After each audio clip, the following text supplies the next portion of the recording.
Camarade président Vladimir Poutine, camarade président chef d'État africain, camarade chef de délégation, bonjour. C'est un honneur pour moi ce matin donc de prendre la parole ici et de vous passer donc le salut fraternel du peuple du pays des hommes intègres. C'est aussi le lieu pour moi, avant tout propos, de rendre grâce à Dieu, Dieu Tout-Puissant qui nous a permis de nous réunir ici ce matin en bonne santé pour parler de l'avenir et du bien-être donc de nos peuples. Je m'en vais m'excuser auprès des anciens que je pourrais vexer dans mes propos à venir. Africanité oblige, les droits d'aînesse, je me dois de m'excuser. Camarades, j'ai quelques questions donc de ma génération, mille et une questions qu'on se pose. Mais nous n'avons pas de réponse. Et il se trouve qu'ici, nous pouvons laver donc notre linge sale parce qu'on se sent en famille. On se sent en famille en ce sens que la Russie est une famille aussi pour l'Afrique. C'est une famille parce que nous avons la même histoire.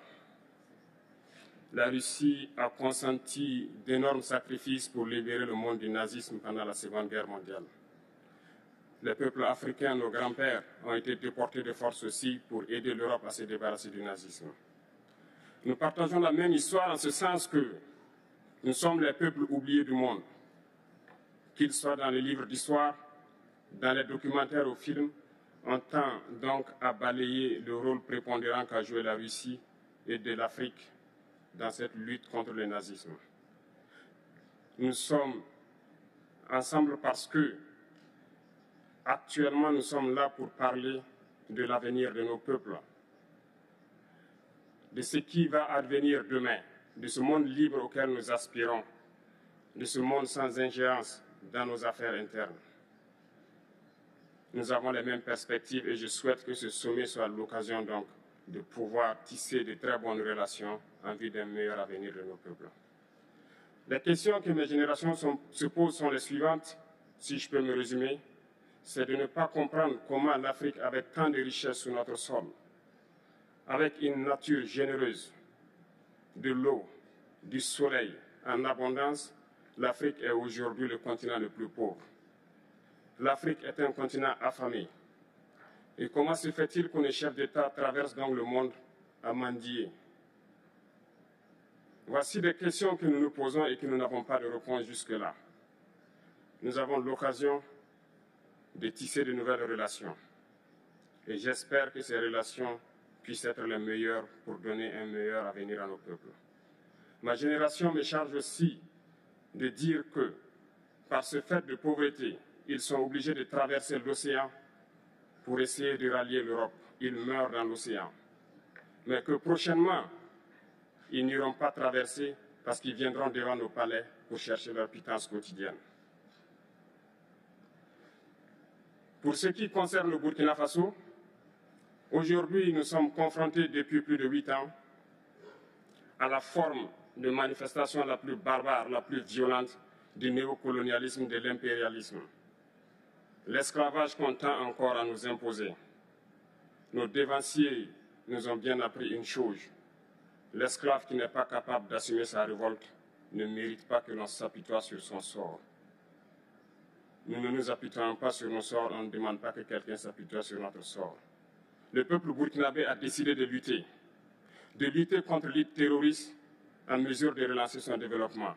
Dans cette lutte, des vaillants peuples, des vaillantes populations se sont engagées à prendre les armes face au terrorisme, ceux que nous avons affectueusement appelés les VDP, des volontaires. Nous sommes surpris de voir les impérialistes traiter ces VDP de milices et de tout type.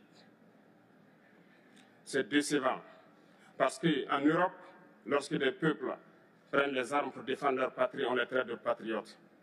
Nos grands-pères ont été déportés pour sauver l'Europe. Ce n'était pas avec leur consentement, contre leur gré. Et bien au retour, on se rappelle bien qu'à Tiaroy, lorsqu'ils ont voulu revendiquer leurs droits élémentaires, ils ont été massacrés. Cela ne fait rien donc. Lorsque nous, peuple, nous décidons de nous défendre, on nous traite de milices. Mais là n'est pas le problème. Ce qui est le problème, c'est de voir des chefs d'État africains qui n'apportent rien à ces peuples qui se battent, mais qui chantent la même chose que les impérialistes en nous traitant de milices, en nous traitant donc d'hommes qui ne respectent pas les droits de l'homme. De quels droits de l'homme parle-t-on? Nous nous offusquons contre cela et c'est honteux. Il faut que nous, chefs d'État africains, nous arrêtons de nous comporter donc en marionnettes qui dansent à chaque fois que les impérialistes tirent sur les ficelles. Hier, le président Vladimir Poutine a annoncé donc l'envoi des céréales en Afrique. Nous sommes bien contents. Nous lui disons merci pour cela.